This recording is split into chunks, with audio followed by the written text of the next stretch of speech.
Mort de Bernard Pivot à 89 ans, de quelle maladie souffrait-il? Bernard Pivot est décédé, ce lundi 6 mai 2024, à l'âge de 89 ans. Le célèbre écrivain et présentateur avait évoqué, quelques mois plus tôt, le mal qui le rongeait et qui l'avait obligé à se retirer de la vie publique. Bernard Pivot n'est plus. Ce lundi 6 mai 2024, Cécile Pivot, la fille du célèbre écrivain, a annoncé la disparition de son père, à l'âge de 89 ans, à Neuilly-sur-Seine. L'homme de lettres a marqué les esprits de par son CV impressionnant, lui qui avait notamment présidé l'Académie Goncourt pendant 5 ans, de 2014 à 2019. Bernard Pivot avait également brillé en tant que présentateur de l'émission ', rendez-vous incontournable des amoureux de la littérature, qu'il a animé pendant 15 ans sur Antenne 2, de 1975 à 1990. Bernard Pivot laisse derrière lui 2 filles, nées de sa relation avec sa femme Monique. L'écrivain avait, dans un long entretien accordé au Journal du Dimanche l'année dernière, avoué avoir été un père absent, pris par ses occupations devenues des passions. Après le dîner, je n'étais pas de ces pères qui font la lecture à leurs enfants. J'avais hâte de rejoindre mon bureau pour achever la lecture du livre dont j'avais commencé la lecture l'après-midi. Que de musées non visités avec mes filles. Que de week-ends non partagés. Que de fous rires perdus.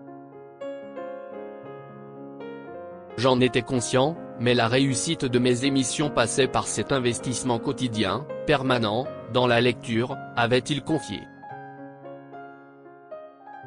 Le mal m'a frappé, Bernard Pivot était malade depuis de nombreux mois.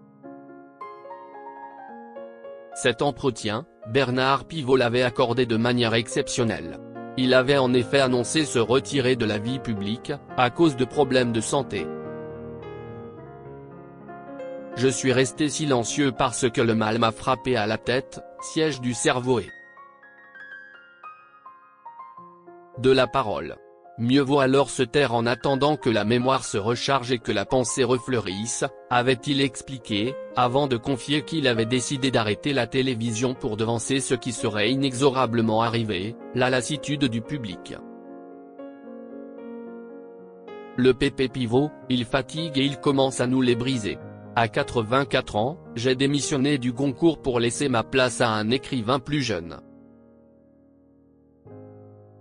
Enfin, à mon vif regret, j'ai abandonné ma chronique du JDD parce que j'étais malade, handicapé et que je ne pouvais plus écrire comme je l'ai fait pour vos lecteurs, pour nos lecteurs, si vous permettez, pendant plus d'un quart de siècle, avait-il ajouté.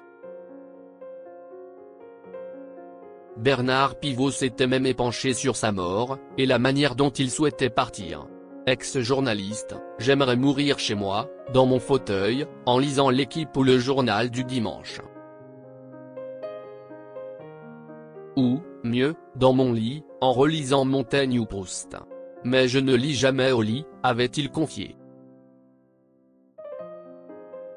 Si l'écrivain n'a jamais révélé la nature de sa maladie, le Parisien évoque des mois de lutte contre un cancer.